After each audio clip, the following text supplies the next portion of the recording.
कुपोषण किंवा अल्पपोषणामुळे मधुमेह होऊ शकतो का, त्याची नेमकी कारणे आणि योग्य उपचार समजण्यासाठी अधिक संशोधन व दस्तऐवजीकरण गरजेचे आहे। याकडे लॅसेंटमध्ये नुकत्याच प्रकाशित झालेल्या शोधनिबंधाने लक्ष वेधले आहे। केईएम हॉस्पिटल पुणे येथील डायबिटीस युनिटचे प्रमुख डॉक्टर चित्तरंजन याज्ञिक हे या शोधनिबंधाच्या लेखकांपैकी एक आहेत। जानेवारी 2025 मध्ये भारतात वेल्लोर येथे विविध देशांमधून आलेल्या तज्ज्ञांची बैठक झाली। टाईप 1 आणि टाईप 2 या सामान्यपणे आढळणाऱ्या मधुमेह प्रकारांशिवाय दुर्मिळ अनुवांशिक आणि इतर दुय्यम मधुमेह प्रकारांपासून याची वेगळी ओळख निर्माण करण्यासाठी याला टाईप 5 डायबिटीस असे म्हटले आहे आणि यावर संमती झाली। याचा मूळ उद्देश मधुमेहाशी संबंधित सर्व भागधारकांचे लक्ष वेधून पुढील संशोधनाला प्रोत्साहन देणे होते। जगप्रसिद्ध संशोधक व केईएम हॉस्पिटल पुणे येथील डायबिटीस युनिटचे प्रमुख डॉक्टर चित्तरंजन याज्ञिक म्हणाले की मधुमेह हा सहसा अतिपोषणाशी जोडला जातो, परंतु गेल्या 75 वर्षात वारंवार असे नोंदवले गेले आहे की अनेक मधुमेही हे अतिपोषित किंवा लठ्ठ नसतात। विशेष करून विकसनशील देशांमध्ये हे दिसून येते। अशी लोक सामान्य वजनाची, सडपातळ किंवा कमी वजनाची असतात। याचे वर्णन याआधी कुपोषण संबंधित मधुमेह असे केले गेले आहे। हे वर्णन प्रामुख्याने उष्णकटिबंधीय प्रदेशांच्या बाबतीत केले गेले आहे। त्यामध्ये आफ्रिका, जमैका, भारत यासारख्या अनेक शतके गरीब आणि आता विकसनशील देशांचा समावेश आहे। मधुमेह हा एक गुंतागुंतीचा आजार असून यामध्ये आनुवंशिक व पर्यावरणीय घटक कारणीभूत ठरू शकतात। दुर्मिळ आनुवंशिक प्रकार मोठ्या प्रमाणावर उत्परिवर्तनामुळे होतात, पण अनेकदा माफक आनुवंशिक जोखमीचे घटक आणि लक्षणीय पर्यावरणीय उत्तेजित घटकांमुळे होऊ शकते, असं यावेळी याज्ञिक यांनी म्हटलंय। डायबिटीज डे साठीची ही मीटिंग होती आणि त्याच्यात आपण दोन गोष्टी समजावून घेतल्या की केईएमच्या डायबिटीस युनिटमध्ये काय काय कार्य चालतं आणि सर्व्हिस, एज्युकेशन आणि रिसर्च याच्यात आपण काय काय कॉन्ट्रीब्युशन करतो आहोत। दुसरा भाग असा होता की इंटरनॅशनल डायबिटीस फेडरेशननी टाईप 5 नावाच्या डायबिटीसचं एक नवीन आता रेकग्निशन दिलेली आहे।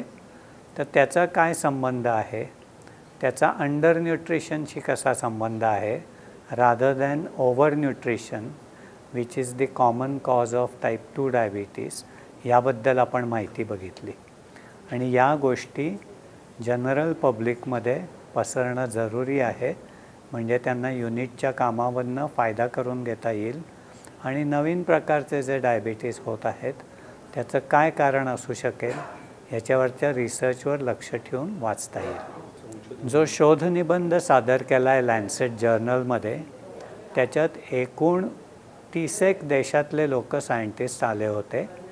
वेल्लोरमध्ये जानेवारी महिन्यात मीटिंग झाली होती आणि त्यावेळेला हे जे टाईप 5 डायबिटीस आहे त्याची खूप डिटेल्समध्ये 2 दिवस चर्चा झाली आणि तो कसा डायग्नोज करावा, कसा ट्रीट करावा, कसं त्याचं फॉलोअप करावा याबद्दल डिस्कशन होऊन गाईडलाईन्स लिहिण्यात आलेल्या आहेत। त्या गाईडलाईन्स लॅन्सेट जर्नलमध्ये मागच्या महिन्यात पब्लिश झालेल्या आहेत। केईएम हॉस्पिटल रिसर्च सेंटर पुणेच्या डायबिटीस युनिटने सुरू केलेल्या विविध उपक्रमांमुळे मधुमेही आणि त्यांच्या कुटुंबियांचे दैनंदिन आयुष्य अधिक सुकर झाले आहे। या विविध उपक्रमांमध्ये दैनंदिन व्यवस्थापनाबाबत सूचना व साधने, पालकांचे मार्गदर्शन यासह टाईप 1 मधुमेहाबाबत संपूर्ण मार्गदर्शन व पाठबळ प्रदान केले जाते। याचा मूळ उद्देश मधुमेह व्यवस्थापनासह रुग्णालयात यायला लागण्याची वारंवारता कमी करणे, त्याचबरोबर एक सहाय्यक व परस्पर संवादी वातावरण निर्माण करणे हे आहे, अशी माहिती डॉक्टर स्मिता घाडगे यांनी दिली। डायबिटीस युनिट केईएम हॉस्पिटलमध्ये टाईप 2 डायबिटीस आणि टाईप 1 डायबिटीस आणि डायबिटीसच्या इतरही प्रकारांवर सखोल ट्रीटमेंट केली जाते। टाईप 2 डायबिटीस हा ॲडल्टमध्ये म्हणजे मोठ्या माणसांमध्ये आढळून येणारा डायबिटीस आहे की ज्यामध्ये आपण त्यांचं डाएट म्हणजे आहार, एक्सरसाइज, त्यांची ट्रीटमेंट, मॉनिटरिंग, तपासण्या आणि डायबिटीस कंट्रोलमध्ये न झाल्यास होणाऱ्या कॉम्प्लिकेशनची ट्रीटमेंट ही सर्व तज्ज्ञ मंडळींच्या सहकार्याने करत असतो।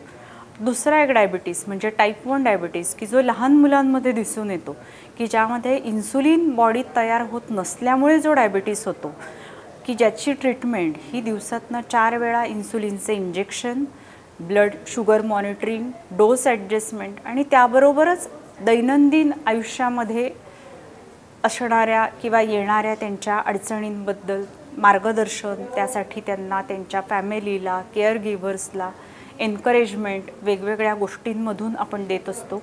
त्यासाठी आपण क्लब 1 KEM ही एक पेशंट सपोर्ट इनिशिएटिव्ह लॉन्च केलेलं आहे.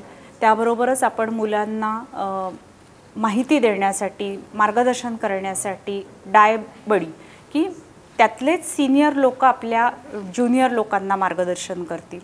त्याबरोबर मधुरक्षा हे एक पॉकेट डायबडी की जे एक मोबाईल ॲप्लिकेशन आहे, प्ले स्टोअरमध्ये तुम्ही गेलात तर, की ज्यामध्ये वेगवेगळे व्हिडिओज, वेगवेगळ्या विषयांवरची माहिती, एज्युकेशनल आर्टिकल्स की जेणेकरून सखोल माहिती ह्या सर्व विषयांवर मिळू शकेल. त्याबरोबर आपण डायबॅग लॉन्च केलेली आहे की ज्यामध्ये इन्सुलिन कॅरी करण्यासाठीची ही बॅग की सेफली इन्सुलिन कॅरी करू शकतील आणि त्याबरोबरच टाईप 1 डायबिटीसच्या मॅनेजमेंटमध्ये की ग्लुकोमीटर, डायरी हे सगळं एकत्र कॅरी केलं तर त्यांना प्रवासाला जाताना, इव्हन रोजच्या रोज शाळेत जाताना मदत होईल. ही पण आपण डायबॅग लॉन्च केलेली आहे.